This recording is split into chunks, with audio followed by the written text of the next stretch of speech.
Hello viewers, welcome to PP Spicy Kitchen. আজকে আমি share করছি একদম নরম তুলতুলে আর ফুলকো ফুলকো পোয়া পিঠের রেসিপি। তোমরা তো জানো সামনেই পৌষ পার্বণ, আর এই পৌষ পার্বণ পোয়া পিঠে ছাড়াও চলে না। কিভাবে পোয়া পিঠের ব্যাটারটা করলে পোয়া পিঠেগুলো একেবারে ফুলকো ফুলকো এবং নরম হবে সেই ট্রিক্সও শেয়ার করব। প্রত্যেকটা উপকরণের সঠিক পরিমাপ রয়েছে, এভাবে তোমরা বাড়িতে বানালে ফেল করবে না রেসিপিটা। তো একেবারে নো ফেল রেসিপি শেয়ার করছি, সঙ্গে থাকুন।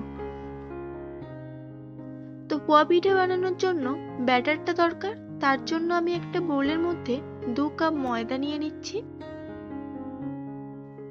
এই 2 কাপ ময়দার মধ্যে দেব 1 কাপ সুজি,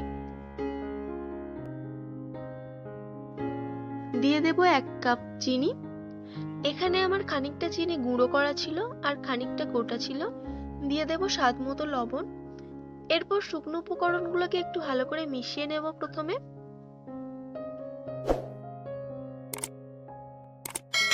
এবার ব্যাটার তৈরির জন্য আমাদের লাগবে উষ্ণ গরম জল। আমি এখানে প্রথমে 2 কাপ উষ্ণ গরম জল দিয়ে দিলাম। এটাকে প্রথমে একটু মিশিয়ে নেব ভালো করে।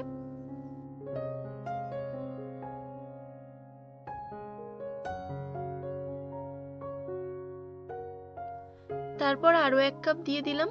আমার পুরো ব্যাটার তৈরি করতে মোট 3 কাপ জল লেগেছে। ব্যাটারটাকে মিনিট 5 ধরে ভালো করে মিশিয়ে নেব।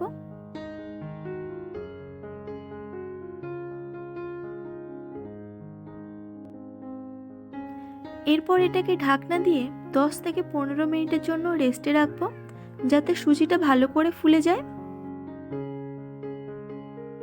এরপর কড়াইতে বেশ খানিকটা পরিমাণে রিফাইন অয়েল দিয়ে তেলটাকে গরম হতে দেব। মিনিট 15 পর ব্যাটারটা আরেকটু ভালো করে ফেটিয়ে নেব।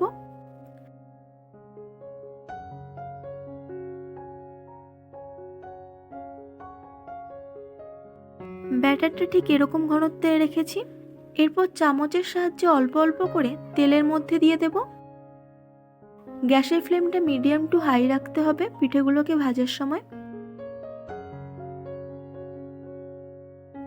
তোমরা নিশ্চয়ই দেখে বুঝতে পারছো পিঠেগুলো কতটা ফুলেছে।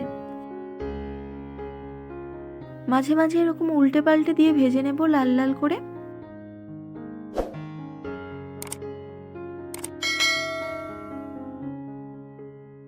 এক পিঠ ফুলে গেলে আরেক পিঠ উল্টে দিতে হবে।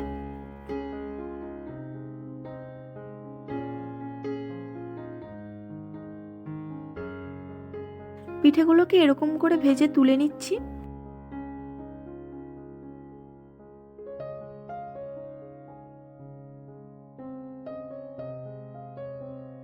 একই রকম ভাবে বাকিগুলোকেও ভেজে নেব।